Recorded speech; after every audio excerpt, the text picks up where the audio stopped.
going, guys? My name is Logan Turner. I'm very glad to be back here making videos for you. I know it's been a while. I'll talk about why it's been a while and maybe some upcoming videos here in the future, but basically the gist is that I got some new equipment. I had a lot of work come in from other places, so I kind of put YouTube on the back burner for now. But now I'm back, and now I'm going to tell you about some experiences that I've had with the popular website Fiverr. It's basically a platform where creatives can go on and sell their services to those looking for people that are in a freelance capacity. What that means is if you're a graphic designer, writer, photographer, videographer, any of those type of freelance careers, you can go on there and sell your service to people all around the world. This video isn't sponsored or anything. In fact, I had a really strange experience with Fiverr, to say the least, and I'm going to share that experience with you before you feel like you can go out and start selling your services on the platform. So, long story short, I started selling my photography and videographer services on Fiverr, and right away I started getting people to kind of coming in and asking about inquiries and things like that. And up to this day, I've had a handful of Fiverr orders that I've worked on and finished and completed and have been paid for. So I just want to share my experiences with you as kind of a newbie on the platform and how I think I've gotten used to it over these past couple of weeks, and what I think you should be doing on the platform to kind of utilize it to its full potential, and things that I think the platform doesn't do so well. What I really like about the platform is that it's very easy to use. Basically just go on there, you set up a gig, and these gigs you can set up 3 different packages if you're the lowest form of seller, and you get 5 different gigs for that. So once you start on the website, you have 5 different jobs that you can put out for people, and you say, I will do this and this for your such and such. I think that that really lends for a good chance for you to land work. I think I was on the platform for only 4 days until I got my first job inquiry. So I will say that it's not that hard to get jobs on there. And for a lot of people, that's great because it gives you the ability to do more work. It really gives you the opportunity to work with a variety of clients. I've been able to work with clients from India, from China, from the UK, from Canada, and kind of do work for them and make their vision come true. And so what the nice thing about that is I can finally do these type of shots I've really been wanting to do, because I'm really into lifestyle staging and prepping. I'm really into making product photography that isn't your run-of-the-mill like white background type stuff, you know, very situational type things for these businesses to kind of excel them a little bit further in their business plan.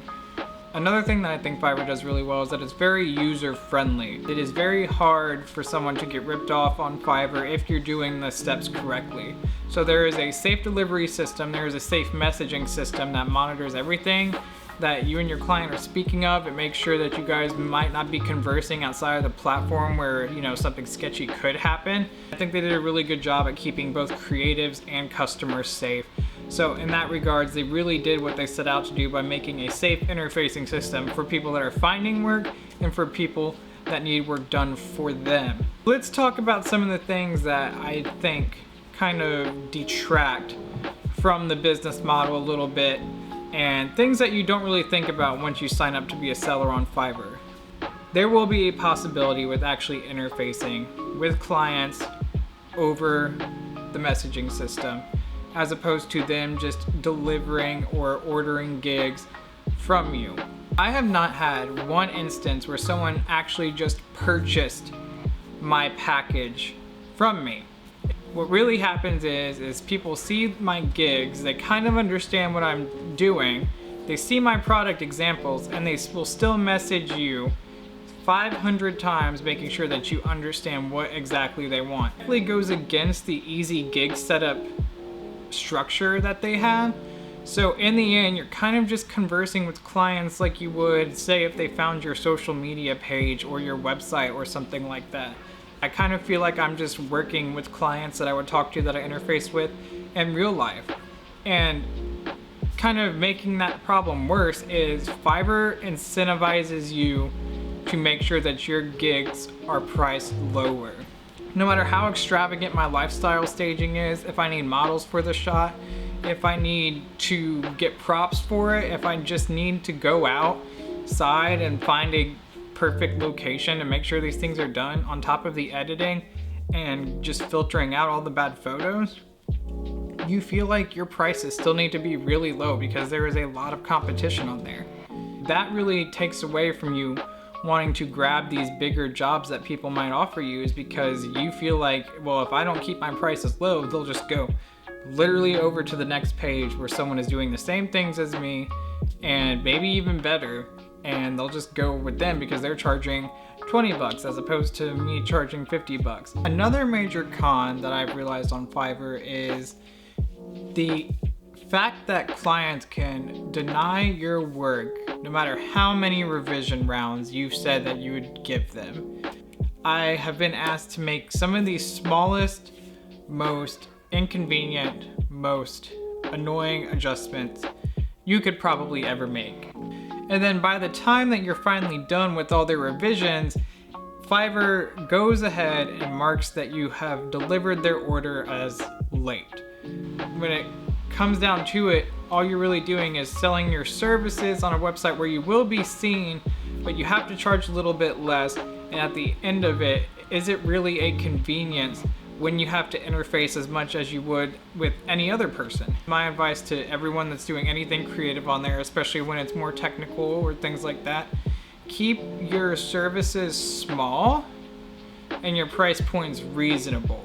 My biggest mistake that I had made so far was telling a client that wanted photos and videos for their jean company that I would do product photos, lifestyle photos, gifts of their jeans, gifts of the different features that the jeans included, a 30-second video, a 130-second video, and social media work for them. That is 7 things that I had to do, and at the end of the day, I only got $600 something from it because Fiverr does take a portion of the money out. I believe it takes out $1 for every $4 that you make.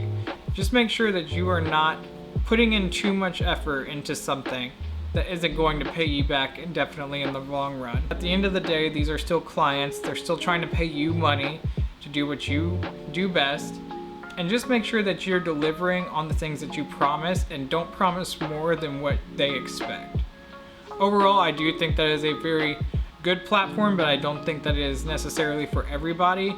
If you're a professional photographer and you've been in the game for X amount of years and you have your workflow, maybe Fiverr just isn't for you. Maybe it isn't something that you necessarily need to do. But if you're a beginner photographer, you're trying to get more paying jobs and you're trying to do it for fairly cheap and you just want the experience of doing these different things, then maybe look into it and maybe judge for yourself if Fiverr is the right platform to use for you. Thanks again for coming, guys. My name has been Logan Turner, and I will see you next time.